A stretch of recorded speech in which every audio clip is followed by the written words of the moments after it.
The morning of March 3rd, 1943, Captain Mutsuo Oishi stands on the bridge of his transport ship, the Teo Maru, watching the grey waters of the Bismarck Sea part beneath his bow. Around him, 7 other transport vessels steam in tight formation, their holds packed with nearly 7,000 soldiers of the Imperial Japanese Army's 51st Division. These men are desperately needed at Lae, New Guinea, where Allied forces threaten to overwhelm Japanese positions. After 3 days at sea, they are only hours from their destination. But something troubles Captain Oishi. The weather that had protected them with clouds and rain squalls has cleared. Above, the tropical sun beats down from an impossibly blue sky, perfect flying weather. He scans the horizon, searching for the fighter cover promised from Lae. The radio crackles with reports of aircraft approaching from the southwest. Oishi reaches for his binoculars, expecting to see the familiar silhouettes of Allied B-17 heavy bombers at high altitude, the kind his convoy had successfully evaded just yesterday through skillful maneuvering. What he sees instead makes his blood run cold. Twin-engine aircraft, dozens of them, racing toward his convoy at wave-top height. So low that their propellers leave white trails across the ocean surface. So low that his anti-aircraft guns, designed to engage targets thousands of feet above, cannot depress far enough to track them. In the 47 seconds it will take for the first American B-25 Mitchell bomber to close the distance from 300 yards to bomb release point, everything Captain Oishi believes about naval warfare, about the relative safety of transport ships protected by destroyer escorts, about the supremacy of the Imperial Japanese Navy, is about to be violently disproven. This is not just another convoy attack. This is the moment when a revolutionary bombing technique, developed in secret and practiced obsessively by American and Australian air crews, transforms naval warfare forever. From the perspective of the Japanese captains who faced this onslaught, who watched bombs skip across the water like children's stones before exploding against their hulls, this is the story of how innovation born from desperation changed the course of the Pacific War. This is the story of skip bombing. If you're enjoying this deep dive into the story, hit the subscribe button and let us know in the comments from where in the world you are watching from today. 6 months earlier, July 29, 1942. Lieutenant General George Churchill Kenney steps off a transport aircraft at Port Moresby, Papua New Guinea, into a tactical nightmare. He has just taken command of Allied air forces in the Southwest Pacific under General Douglas MacArthur, and the situation he inherits borders on catastrophic. The Japanese are advancing relentlessly down the New Guinea coast. American and Australian ground forces are fighting desperate holding actions in the jungle. And most critically, Japanese convoys are reinforcing their garrisons with near impunity, sailing from their massive base at Rabaul with minimal losses. The mathematics are brutal. Kenney's bombers have flown hundreds of sorties against Japanese shipping over the past year. They've expended thousands of bombs, and they've achieved almost nothing. High-altitude bombing from 5,000 to 10,000 feet, the standard doctrine drilled into every bombardier, produces hit rates of less than 3% against moving ships. Captains have nearly a full minute to observe bombs falling and maneuver their vessels out of the way. Even when conditions are perfect, when the bombardier's calculations are exact, a simple course change renders the attack useless. Kenney is not a man constrained by orthodox thinking. At 53 years old, he's a fighter pilot from the First World War who has spent decades challenging conventional wisdom. During his time at the Army's tactical school in the 1920s, he had proposed radical ideas about air power that earned him both admirers and enemies. Now, facing a crisis that conventional tactics cannot solve, his mind returns to an experiment he'd conducted years before at the Aberdeen Proving Ground in Maryland. An experiment that had been dismissed as too dangerous, too unorthodox, too impractical. The concept was elegantly simple. What if bombers didn't attack from high altitude at all? What if they came in low, just a few hundred feet above the water, and released their bombs with such speed and precision that they skipped across the ocean surface like flat stones?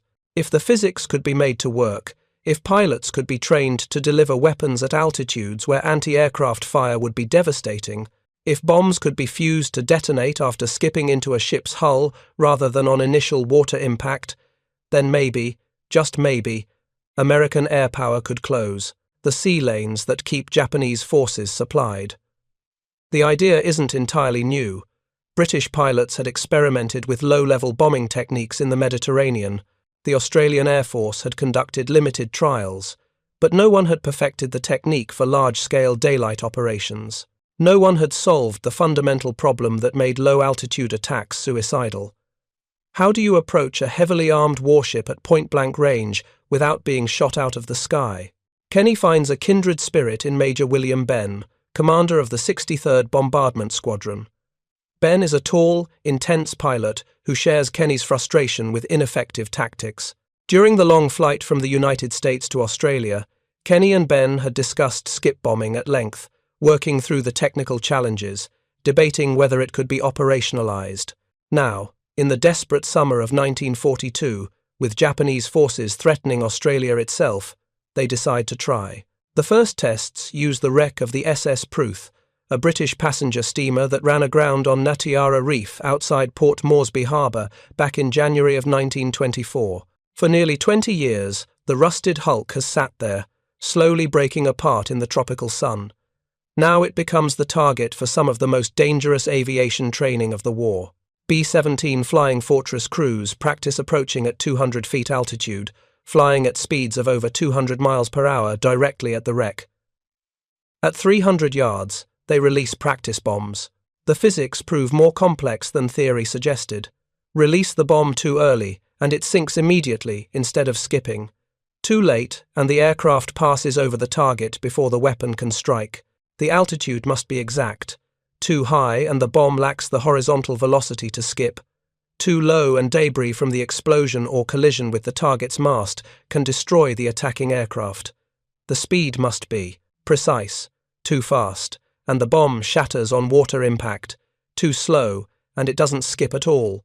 Most critically, the bombs need special fuses. Standard contact fuses detonate immediately upon hitting water, wasting the weapon's explosive force in a harmless geyser. What's needed are delayed action fuses, giving the bomb 4 to 5 seconds to skip across the surface, strike the ship, and possibly penetrate the hull before detonating. In late 1942, American industry hasn't yet produced adequate supplies of these specialized fuses. Instead, the crews use Australian-manufactured fuses that are unreliable. Sometimes they detonate in 3 seconds, sometimes 7, sometimes not at all, but it's the best available option. The practice sessions are brutally dangerous.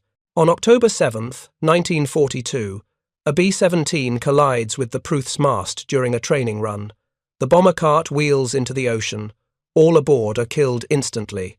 The squadron attends the funeral, then resumes training the next morning, because everyone understands what's at stake. Every day they delay mastering this technique. Japanese convoys reach New Guinea unopposed. Every convoy that gets through means more enemy soldiers, more ammunition, more fuel. More Americans and Australians will die in the jungle, fighting an enemy that grows stronger with each successful resupply mission. By late September 1942, Benn believes his pilots are ready for combat testing. The target is Simpson Harbour at Rabaul, the Gibraltar of the Pacific, where the Japanese have assembled one of the most powerful naval and air concentrations in the theatre. The harbour is protected by hundreds of anti-aircraft guns and dozens of fighter aircraft. It's also packed with shipping, making it an irresistible target despite the formidable defences. On the night of October 22, 1942, 6 B-17s of the 63rd Squadron take off from Port Moresby. Their mission is the first operational use of skip bombing by American forces. They will attack under cover of darkness, using moonlight and flares to see their targets. The rationale is straightforward. B-17s lack forward-firing armament to suppress anti-aircraft guns during daylight approaches. At night, Japanese gunners will have difficulty tracking low-flying bombers. The element of surprise might compensate for the aircraft's vulnerability. Captain Kenneth McCullough leads the attack. A veteran pilot with an uncanny ability to remain calm under fire, McCullough has already sunk or damaged 4 Japanese vessels using conventional tactics. Tonight, he will pioneer a technique that revolutionizes anti-shipping warfare. As his B-17 roars across the dark waters toward Rabaul, McCulloch can see the lights of Japanese ships in the harbour, while 6 B-17s from the 64th Squadron bomb from 10,000 feet, providing distraction. McCulloch's 6 aircraft drop to 100 feet altitude. The approach is terrifying. Tracers arc up from multiple ships. Shell bursts light up the night sky. McCulloch's bomber shudders as flak fragments punch through the fuselage, but he holds his course steady, racing toward a destroyer at over 200 miles per hour. At 300 yards, his bombardier releases 2 500-pound bombs. McCulloch pulls back hard on the control column. The B-17 clears the destroyer's superstructure by mere feet. Behind him, the bombs skip once, twice, then slam into the destroyer's hull amidships. 5 seconds later, the delayed fuses detonate. Twin explosions rip through the destroyer's engine room and magazine. The vessel begins listing immediately, fires spreading across her decks. McCulloch circles to assess damage and select another target. He makes 5 separate bombing runs that night. During his second attack, his number 1 engine is knocked out by anti-aircraft fire and the propeller won't feather, creating massive drag. During his 4th run, his number 3 engine is hit. With only 2 engines running and 3 wounded crew members aboard, McCulloch faces a return flight to Port Moresby, over 13,000-foot mountain peaks. He nurses the crippled bomber home, arriving at Port Moresby at dawn on 2 engines. His crew chief counts over 100 flak holes in the fuselage. The mission is declared a success. Multiple ships sunk or damaged. All aircraft return safely, though several are barely flyable. General MacArthur personally awards McCulloch the Distinguished Service Cross. More importantly, the attack validates Kenney's theory. Skip bombing works. Ships can be hit. The technique is dangerous, yes, but nowhere near as suicidal as initially feared. If it can succeed at night against one of the most heavily defended harbours in the Pacific, it can definitely work in daylight against convoys at sea. But Kenney recognises a critical limitation. B-17s, magnificent aircraft though they are, aren't ideal for low-altitude attacks. They're designed for high-altitude precision bombing. They lack the manoeuvrability of smaller aircraft. Most crucially, they don't have forward-firing guns to suppress anti-aircraft fire during the final approach. That vulnerability forces nighttime attacks or risks catastrophic losses in daylight. What Kenney needs is a medium bomber that can both skip bomb and fight its way through defensive fire. The solution arrives in the form of Paul Irvin Gunn, known universally as Pappy. A 43-year-old former naval aviator turned airline pilot, Gunn has a personal stake in defeating the Japanese. When war broke out, he was flying for Philippine Airlines. His wife and children were captured during the Japanese invasion of the Philippines and interned at Santo Tomas prison camp in Manila. Every day they remain prisoners fuels Gunn's burning desire for revenge. But Pappy Gunn is more than just motivated. He's a mechanical genius, capable of improvising solutions to problems that stump trained engineers. Kenney gives Gunn a challenge. Take a standard B-25 Mitchell medium bomber and turn it into a ship killer. Gunn goes to work with the intensity of a man possessed. He strips out the bombardier's compartment in the nose of the B-25 and replaces it with 4 forward-firing 50-caliber machine guns. Then he adds more guns along the fuselage. Eventually, Gunn's modified B-25s carry 8 to 12 heavy machine guns, all firing forward. The resulting aircraft is unlike anything in the American inventory. It's a flying battleship, capable of pouring devastating suppressive fire into a target while simultaneously delivering skip bombs with precision. The forward-firing armament serves multiple purposes. First, 50-caliber bullets can penetrate destroyer hulls, knock out gun positions, kill anti-aircraft crews, and create general chaos aboard target vessels.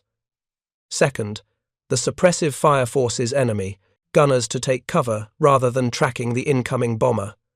Third, unlike high-altitude bombing where a specialized bombardier calculates complex trajectories, the pilot can use the nose guns as a sight. When the tracers are walking across the target, the pilot knows his aircraft is aligned. At that moment, the bombardier, or co-pilot, releases the bombs. Through January and February of 1943, modified B-25s practice relentlessly against the Pruth. Major Edward Larner, commanding the 90th Bombardment Squadron, drives his men hard. Larner is a barrel-chested pilot with a reputation for aggressive flying and absolute fearlessness. He wears a beat-up service cap pushed back on his head and is known for being willing to lead any mission he orders his men to fly. Under his command, the 90 Squadron becomes fanatically proficient at skip bombing.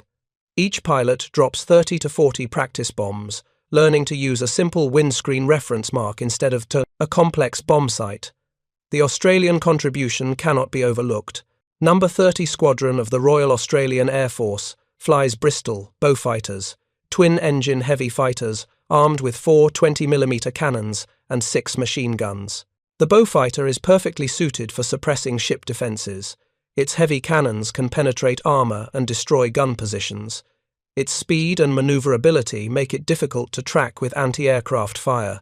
Group Captain Bill Goering proposes integrated attacks where Beaufighters sweep in first at mast height, suppressing defences with cannon fire, followed immediately by skip-bombing B-25s. By late February 1943, Kenney has assembled the pieces of a revolutionary anti-shipping capability, modified B-25s with devastating forward firepower, pilots trained to perfection in skip-bombing technique, Australian Beaufighters to suppress defences, high-altitude B-17s to divide enemy attention, P-38 Lightning fighters for top cover. What he needs now is a target worthy of this arsenal, a target where success or failure will determine the course of the entire Southwest Pacific campaign. That target is assembling 400 miles to the northeast, at Simpson Harbour, Rabaul. Throughout February, Allied reconnaissance aircraft photograph a massive build-up of shipping. By February 14th, 79 vessels crowd the harbour, including 45 merchant ships and 6 large transports. Something big is about to happen. Then, on February 16th, Allied codebreakers deliver the crucial intelligence.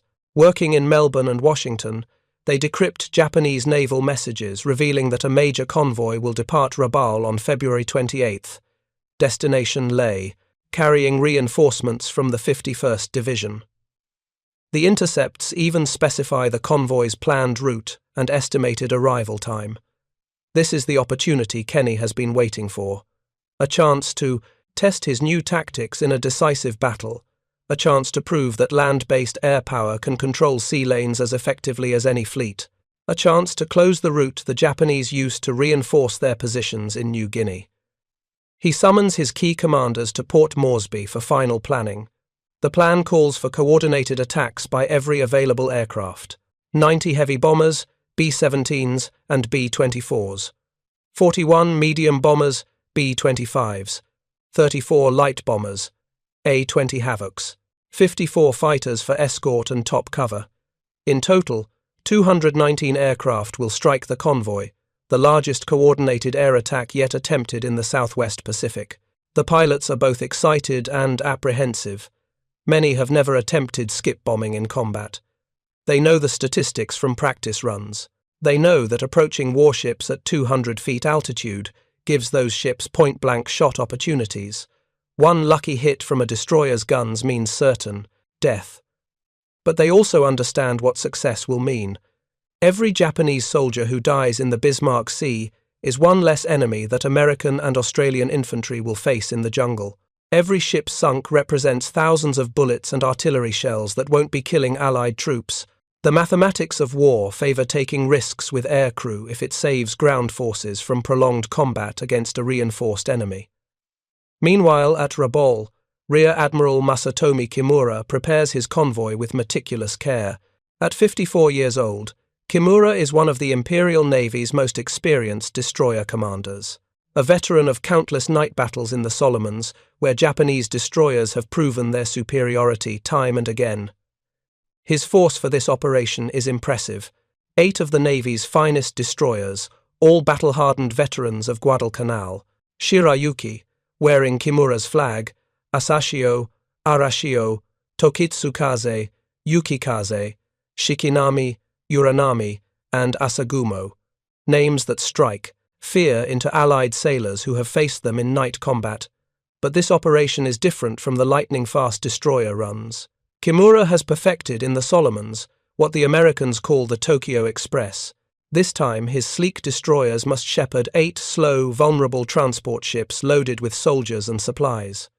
The convoy's maximum speed is just 7 knots, barely faster than a man can jog. For Kimura, accustomed to slashing through enemy waters at 30 knots, this snail's pace must feel like sailing with an anchor deployed. Every hour at sea increases the chance of detection. Every mile traveled in daylight invites air attack. Each transport ship is combat-loaded, equipment and supplies packed in reverse order of need, allowing for the fastest possible unloading at Leh. The 5,954 soldiers of the 51st Division's 115th Regiment board their assigned transports: Ayo Maru, Kembu Maru, Nojima Maru, Oigawa Maru, Shinai Maru, Taimei Maru, and Teo Maru. An 8th transport carries aviation fuel and supplies desperately needed by Japanese air units at Leh. The destroyers themselves carry an additional 958 troops packed into every available space. The human cargo includes some of the Japanese Army's most important commanders in New Guinea. Lieutenant General Hatazo Adachi, commander of the entire 18th Army, boards the destroyer Tokitsukaze. Lieutenant General Hidemitsu Nakano, commander of the 51st Division, takes passage on Yukikaze, along with his complete divisional staff. The concentration of senior leadership in a single convoy is unusual and speaks to both Japanese confidence and desperation. Confidence that their destroyers can protect the convoy. Desperation to get these commanders to Leh, where they are urgently needed to stabilize the deteriorating situation. Admiral Kimura's operational plan reflects hard-learned lessons from previous convoy operations. Instead of taking the direct route across the Solomon Sea, which would expose them to air attack for maximum time, the convoy will take a longer, northern route. They will sail north from Rabaul, then west along the north coast of New Britain, using the island's mountains to shield them from Allied radar. The final leg will be the most dangerous, south through the restricted waters of Vitiaz Strait, then a dash along the Huon Gulf coast to Leh. The strait, only 50 miles wide at its narrowest point, will funnel the convoy into a predictable path where they will be most vulnerable. To provide air cover, the Japanese Navy and Army Air Forces at Rabaul promise 100 fighters on rotating patrol over the convoy. But this promise carries its own problems. The distance from Rabaul to Vitiaz Strait is at the extreme range for Japanese fighters. They can remain on station for only brief periods before having to return to refuel. Moreover, many of the Japanese pilots are exhausted from months of continuous combat, and their aircraft are increasingly worn out, with spare parts in critically short supply. On the evening of February 28, 1943, as tropical darkness falls over Simpson Harbour, the convoy begins its departure. One by one, the heavily laden transports ease away from the wharves, their decks crowded with soldiers taking what many must suspect will be their last look at Rabaul. The destroyers circle protectively, their crews at battle stations despite being in friendly waters. Submarine attacks even this close to base are not unknown. At exactly midnight, Kimura orders the convoy to proceed at 7 knots, course 350 degrees, into the darkness of the Bismarck Sea. The first day passes without incident. The weather, often the sailors' enemy, becomes their ally as tropical storms sweep through the region, bringing low clouds and rain squalls that hide the convoy from Allied reconnaissance aircraft. Japanese sailors and soldiers, many already seasick from the slow rolling of the overloaded transports, nonetheless feel relief with each passing hour that brings them closer to their destination without detection. But Admiral Kimura knows this cannot last. The storms are breaking up, and tomorrow will likely bring clear weather, and with it, American bombers. His concerns are well-founded. At 3 o'clock in the afternoon on March 1st, as the convoy rounds Cape Gloucester at the western tip of New Britain and turns south toward Vitiaz Strait, the clouds part briefly. At that exact moment, a B-24 Liberator, piloted by Lieutenant Walter Higgins, is passing overhead on routine reconnaissance. Higgins can hardly believe his luck as he counts the ships below. 8 transports, 8 destroyers, exactly where intelligence said they would be. He immediately radios the contact report that sets in motion one of the most decisive air-sea battles of the Pacific War. At 5th Air Force, headquarters in Port Moresby, the atmosphere becomes electric as Higgins' contact report arrives. Kenney immediately orders execution of the attack plan they have rehearsed so carefully. But there's a problem. The convoy has been spotted earlier than expected, still north of Vitiaz Strait, where Japanese fighters from New Britain can more easily provide cover.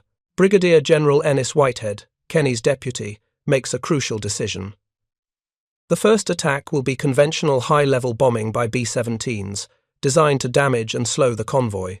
The decisive skip-bombing attack will wait until tomorrow, when the convoy will be in the more restricted waters of the strait with less room to maneuver. On the morning of March 2nd, as the convoy continues through increasingly clear weather, the first American attack develops. 28 B-17 flying fortresses approach at 6,500 feet, their formations tight despite harassment from approximately 30 Japanese fighters. The Japanese transport captains, mostly civilian mariners pressed into military service, watch in horrified fascination as the huge four-engine bombers release their loads. Waterspouts erupt around the convoy as most bombs miss, but the law of averages works in the Americans' favor. The transport Kyokusei Maru takes a direct hit, breaks in half, and sinks within minutes.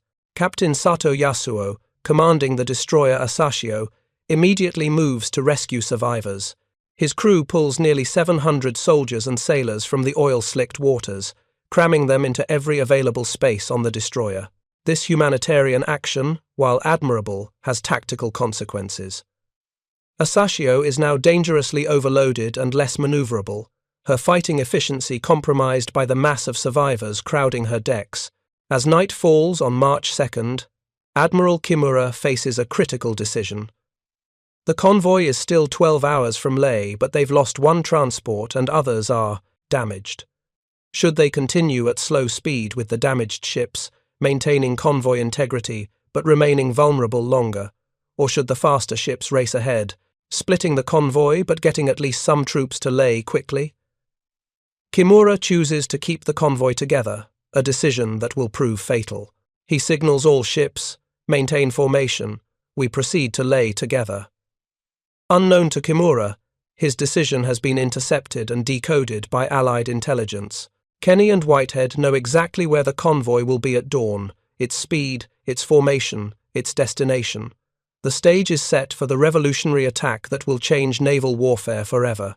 That night, the Allied strike crews receive their final briefings. The tension is palpable as pilots and gunners check and recheck their aircraft. Many write letters home, understanding that tomorrow's low-level attack will put them within point-blank range of Japanese guns. Dawn on March 3rd, 1943 breaks, clear and calm over the Bismarck Sea. Perfect flying weather. The Japanese convoy, now in the confined waters approaching Huon Gulf, maintains its steady 7-knot advance toward Leh, now only hours away. The surviving transports have tightened their formation, the destroyers circling them protectively. Admiral Kimura has ordered all ships to maintain strict anti-aircraft discipline. No gun is to fire unless specifically ordered, conserving ammunition for the battle he knows is coming. At Cape Ward Hunt, on the New Guinea coast, Allied aircraft assemble for the attack. B-17s climb to bombing altitude. B-25s and A-20s form up at medium altitude for their descent to wave-top height. Australian Beaufighters take position for the initial suppression run. P-38, lightnings circle protectively above, ready to engage any Japanese fighters. Everything is coming together with textbook precision. This is the moment 6 months of training, innovation, and desperate improvisation have been building toward. The second wave of Allied aircraft arrives at approximately 2 o'clock in the afternoon, finding a scene of devastation. Burning ships, oil slicks, and debris cover square miles of ocean. The remaining Japanese destroyers, still picking up survivors, are forced to abandon their rescue efforts and defend themselves. The transport Oigawa Maru, somehow still afloat despite earlier damage, is finished off by additional skip-bombing attacks. The waters of the Bismarck Sea have become a graveyard. As darkness falls on March 3rd, the full scale of the disaster becomes apparent. Of 6,900 troops embarked at Rabaul, fewer than 1,200 will reach Leh. The destroyers that survived, working through the night, rescue approximately 2,700 men who will be returned to Rabaul. But nearly 3,000 Japanese soldiers and sailors are dead, killed in action or drowned in the Bismarck Sea. The carefully assembled reinforcement for New Guinea's defence has been annihilated in a single day's action. The aftermath of the battle is as controversial as it is decisive. On March 4th, American PT boats and aircraft patrol the battle area, attacking anything that floats. The stated justification is preventing Japanese troops from reaching shore and reinforcing Lae.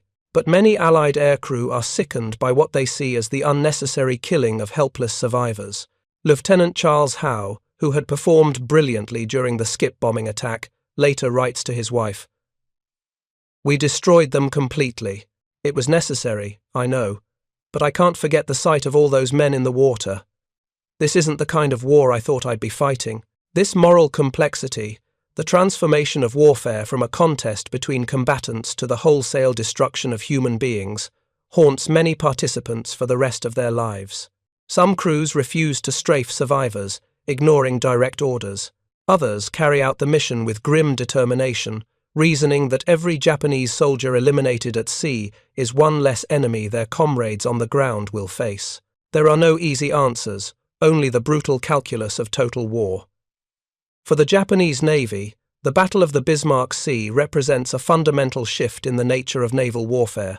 Admiral Matome Ugaki, Chief of Staff of the Combined Fleet, writes in his diary, "We have lost the ability to move freely within range of enemy land-based aircraft. The convoy system, which has been the basis of our logistics since the beginning of the war, is no longer viable. Never again will the Japanese attempt to reinforce their garrisons with large convoys in daylight. From now on, only submarines and fast destroyers operating under cover of darkness will be used to supply isolated garrisons." The tactical success of skip bombing revolutionizes Allied anti-shipping operations throughout the Pacific.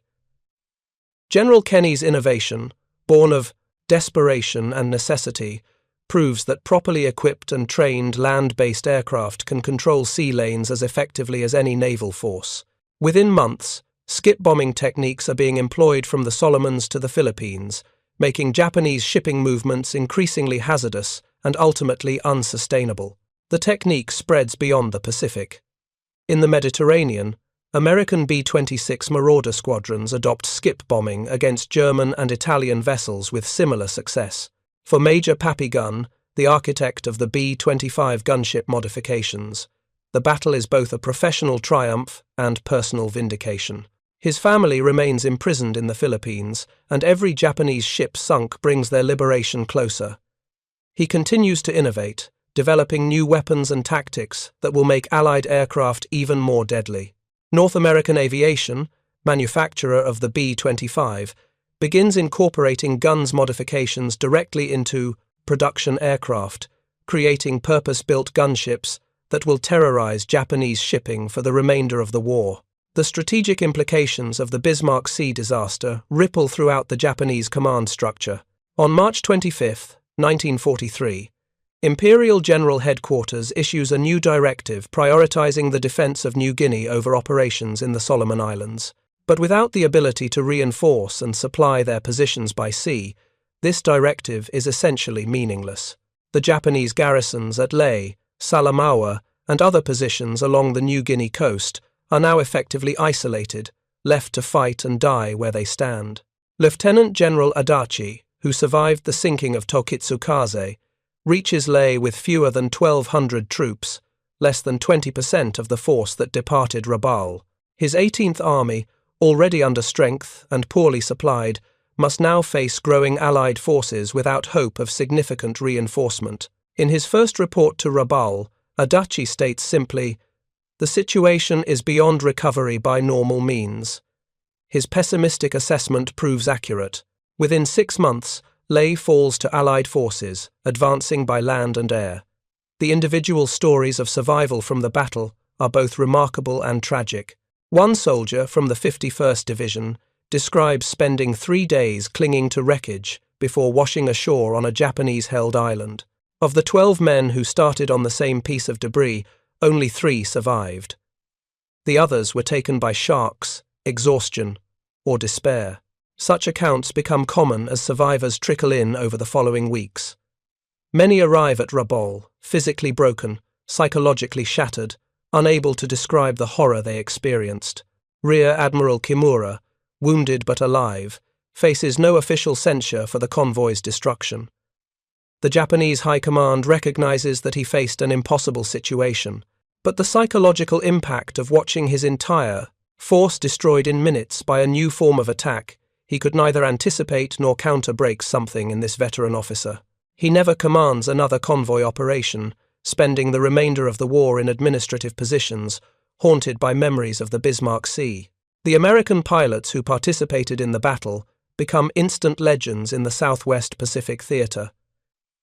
Major Edward Larner is awarded the Distinguished Service Cross for his leadership of the skip bombing attack, but in private conversations, many express ambivalence about their victory. The one-sided nature of the battle, the helplessness of the Japanese ships once the attack began, troubles men who had expected a more even contest. War demands courage from all participants, and the Battle of the Bismarck Sea witnessed extraordinary courage on both sides. General MacArthur, ever the showman, issues a triumphant communiqué, claiming the destruction of 22 ships, including 3 cruisers and 15,000 Japanese troops. These figures are wild exaggerations. Actual Japanese losses are 8 transports, 4 destroyers, and approximately 3,000 men. But the propaganda value is immense. The Battle of the Bismarck Sea is portrayed as revenge for Pearl Harbor, proof that American innovation and courage can overcome Japanese military might.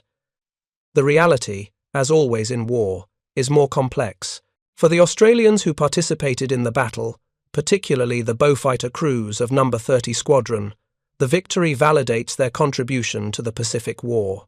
Often overshadowed by their American allies, the Royal Australian Air Force's crucial role in suppressing Japanese anti-aircraft defences makes the skip bombing attacks possible. Squadron leader Claude Ridley receives the Distinguished Flying Cross, but like his American counterparts, he is troubled by the one-sided nature of the battle.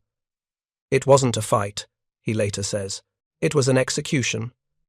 The controversy over attacks on survivors has never been fully resolved. Military historians generally accept that the decision was militarily justifiable within the context of total war in the Pacific. Every Japanese soldier eliminated at sea meant lives saved among Allied ground forces who would otherwise have faced those soldiers in combat. Given Japanese tactical doctrine that emphasized fighting to the death and made surrender almost unknown, allowing survivors to reach shore guaranteed more casualties later. Yet the ethical dimension remains troubling. Attacking helpless men in the water violated codes of military honor that dated back centuries. Modern military analysts studying the Battle of the Bismarck Sea identify several key factors that contributed to Allied success. Tactical innovation driven by operational necessity solved the problem of hitting maneuvering ships. Realistic training prepared crews for actual combat conditions. Combined arms coordination used different aircraft types in complementary roles. Excellent intelligence provided targeting information and enabled mission planning. Technological adaptation modified standard aircraft for specialized roles. Each factor was necessary. Together they were sufficient for victory. Edward Larner's legacy extends far beyond his short life. His willingness to embrace an unconventional tactic and his skill in training men to execute it saved countless Allied lives. Every Japanese soldier who died in the Bismarck Sea was one less enemy that American or Australian infantry would face in the jungles of New Guinea. Every ship sunk represented one less cargo of weapons and ammunition that would kill Allied soldiers. The technique Larner perfected became the standard for anti-shipping operations throughout the Pacific War. Tragically, Larner did not survive to see the end of the war. On April 30th, 1943, less than 2 months after his triumph at the Bismarck Sea, he was killed in a flying accident. Coming into land at WWII airfield, he performed his trademark maneuver, diving toward the runway and pulling up sharply into a chandelle. The stunt had always been spectacular and slightly dangerous, but Larner had performed it dozens of times without incident. This time was different. His B-25 was heavily loaded with fuel, 8 passengers, baggage, tools, and 2,000 pounds of bombs. When he pulled back on the control column at the bottom of the dive, the overloaded bomber stalled. It went into a flat spin, crashed, and exploded on the ground. There were no survivors. Lana left behind a wife and 2 daughters. He was buried at Port Moresby with full military honours, his legend secured by the 15 minutes of combat that changed naval warfare forever. In the broader context of the Pacific War, the Battle of the Bismarck Sea marks a turning point as significant as Midway or Guadalcanal. It demonstrates conclusively that air power, properly employed, can control sea lines of communication as effectively as any fleet. For island nations like Japan, dependent on seaborne trade and supply, this revolution in warfare has profound implications. The age of the battleship is ending. The age of the aircraft has truly begun. The technical lessons learned from the battle drive rapid innovation on both sides. The Allies refine their skip bombing techniques, developing new bomb sites and training procedures that increase accuracy even further. They also begin experimenting with rockets and larger bombs, seeking to destroy even the most heavily armoured warships. The Japanese, belatedly recognizing the threat, attempt to develop counters, barrage balloons, smoke screens, specialized anti-aircraft ammunition designed to engage low-flying aircraft. But these measures are too little, too late. Perhaps the most poignant aftermath of the battle involves the families of the dead. In Japan, where official casualty reports are heavily censored, many families wait months or even years to learn the fate of their loved ones. Mrs. Yamada, whose husband was aboard the transport Teo Maru, receives only a brief notice that he died gloriously for the Emperor in the South Seas. She never learns the details of his death, the terror of the skip-bombing attack, the horror of the sinking ship, the desperate struggle in oil-covered waters. Such ignorance is perhaps merciful.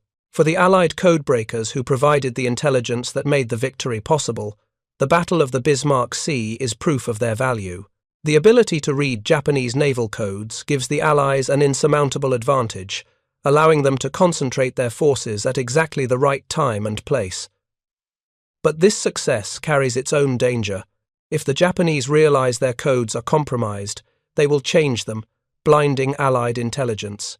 Extreme care is taken to make the battle appear to be the result of lucky reconnaissance rather than code-breaking. In Washington, and Enitanes-Rakians, Canberra, the victory is seized upon as evidence that the tide has turned in the Pacific. Political leaders who have been skeptical of MacArthur's ambitious plans for advancing through New Guinea now become believers. Resources that might have gone to other theatres are redirected to the Southwest Pacific. The Battle of the Bismarck Sea, in effect, validates MacArthur's strategy and ensures that the drive through New Guinea and the Philippines will receive the support it needs. The environmental impact of the battle, though little considered at the time, is significant. Thousands of tons of oil from the sunken ships spread across the Bismarck Sea, fouling beaches and reefs for hundreds of miles. The wrecks themselves, laden with ammunition and supplies, become underwater tombs and environmental hazards that persist to this day. Modern surveys of the battle area reveal ships sitting upright on the bottom, their holds still full of trucks, ammunition, and the remains of those who went down with them. For military historians, the Battle of the Bismarck Sea becomes a classic case study in the evolution of warfare. It demonstrates the importance of innovation, the value of intelligence, and the decisive impact of air power when properly employed. War colleges around the world analyze the battle, drawing lessons about the vulnerability of surface ships to air attack, the importance of air superiority, and the need for joint operations between air and naval forces. As the war progresses, the veterans of the Bismarck Sea battle find themselves scattered across the Pacific. Some participate in the island-hopping campaign through the Solomon Islands and the Philippines. Others are transferred to training commands, passing on the hard-learned lessons of skip bombing to new generations of pilots. A few, burned out by the intensity of combat, are sent home, carrying physical and psychological scars that will never fully heal. General Kenney goes on to greater fame, eventually commanding all Allied air forces in the Pacific. But he always considers the Bismarck Sea his greatest victory, the battle that proved air power could be decisive in maritime warfare. In his memoirs, written years after the war, he reflects, "We changed the nature of war that day. Ships could no longer operate within range of land-based aircraft unless they controlled the air above them. It was a lesson written in blood, but one that needed to be learned. For Japan, the Battle of the Bismarck Sea is a disaster from which they never fully recover. The loss of an entire division's worth of troops and equipment, combined with the psychological impact of the defeat, marks the beginning of the end for Japanese positions in New Guinea. Within a year, most of their garrisons are either destroyed or isolated, left to starve in the jungle as the war passes them by. The dream of a greater East Asia co-prosperity sphere dies in the oil-slicked waters of the Bismarck Sea.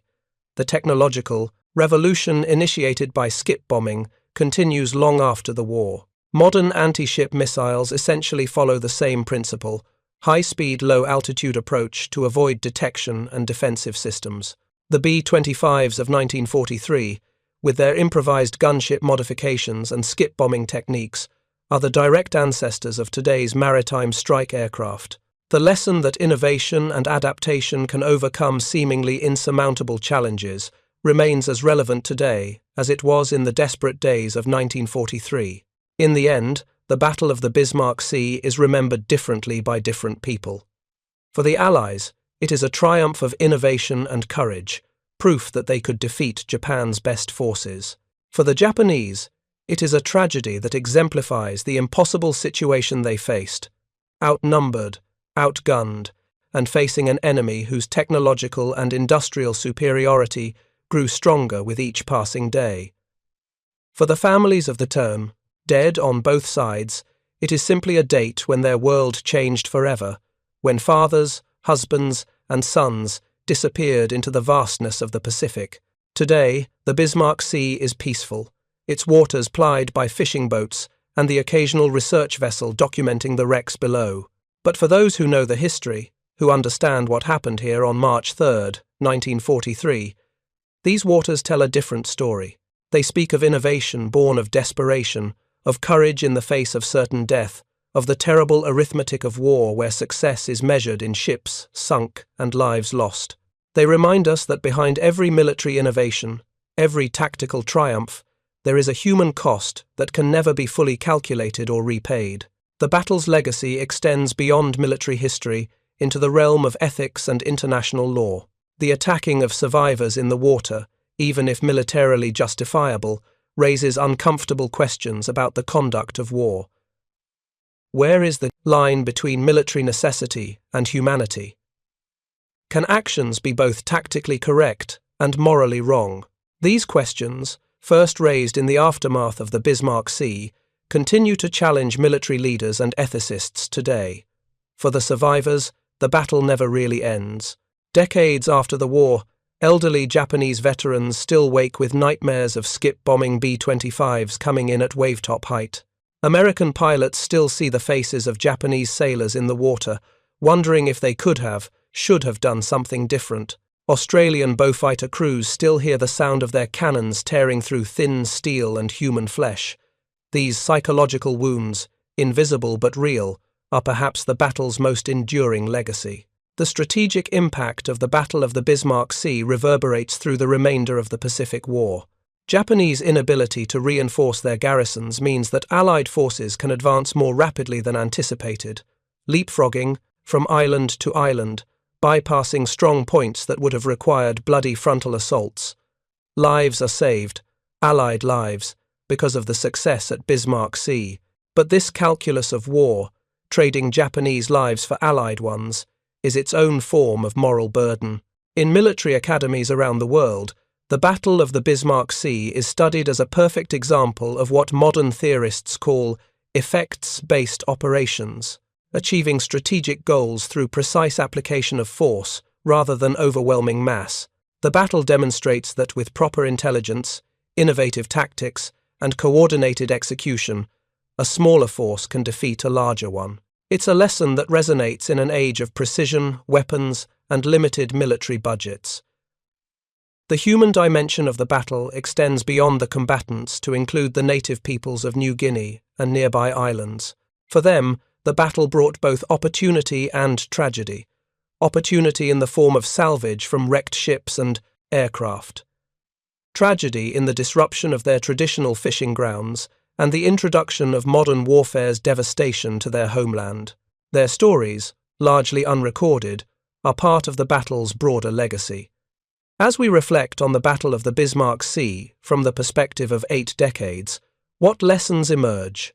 Perhaps the most important is that innovation in warfare, while necessary for victory, always comes at a human cost. The skip bombing technique that proved so effective was essentially a method for killing more efficiently.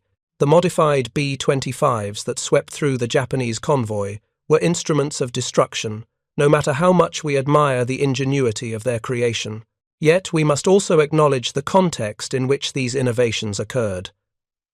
The Allied forces were fighting against an aggressive regime that had launched unprovoked war across the Pacific. The Japanese soldiers being transported to New Guinea were instruments of conquest. The moral clarity of the Second World War, often absent in later conflicts, provides some justification for the terrible efficiency of the Bismarck Sea victory. The battle also demonstrates the importance of adaptation in warfare. Both sides entered the Pacific War with preconceived notions about how naval warfare would be conducted, battleship fleets engaging in climactic gun duels, with aircraft playing a supporting role. The reality proved very different.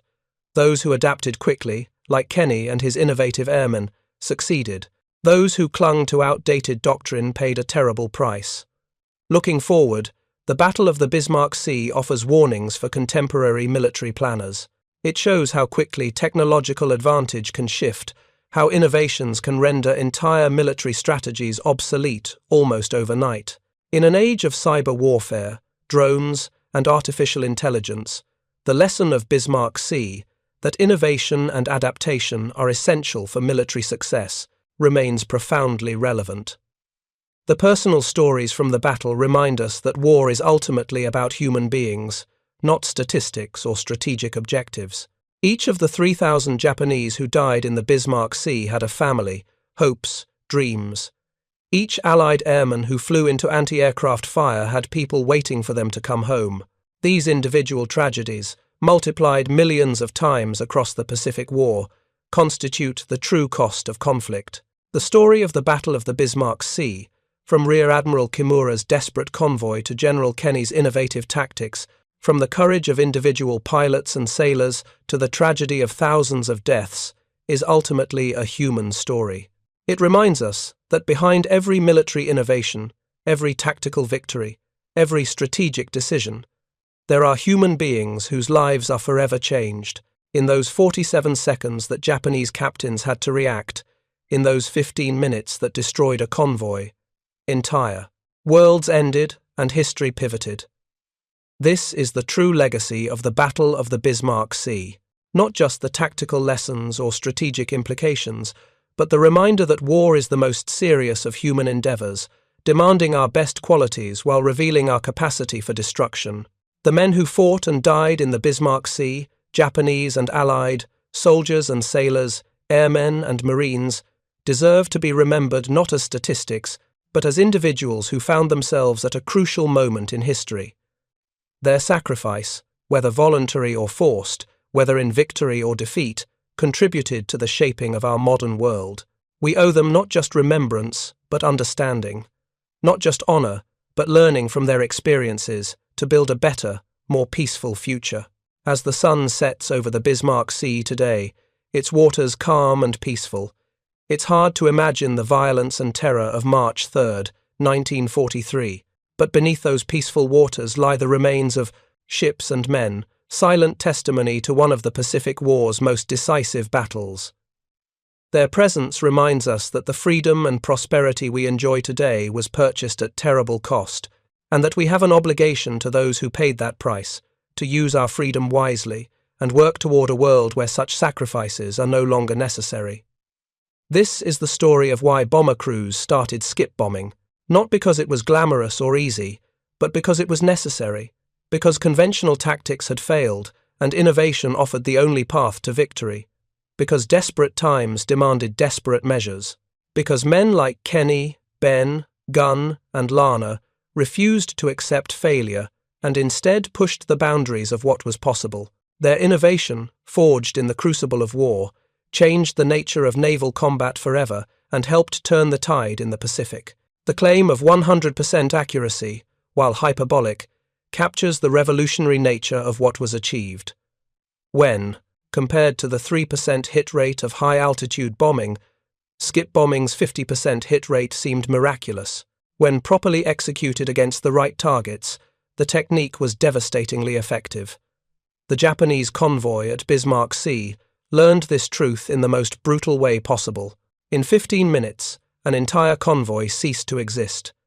8 transports sunk, 4 destroyers destroyed, 3,000 men dead, all because innovation and training had created a weapon that ships simply could not defend against. The lesson of the Bismarck Sea echoes through time. Adapt or die. Innovate or fail. Question orthodoxy or be defeated by those who do. In the desperate summer of 1942, when Japanese forces seemed unstoppable, a handful of men refused to accept conventional wisdom.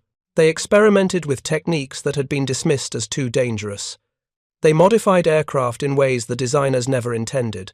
They trained obsessively to master a skill that gave them no margin for error. And when the moment came, they executed flawlessly, changing the course of history in 15 minutes of combat. Thank you for watching.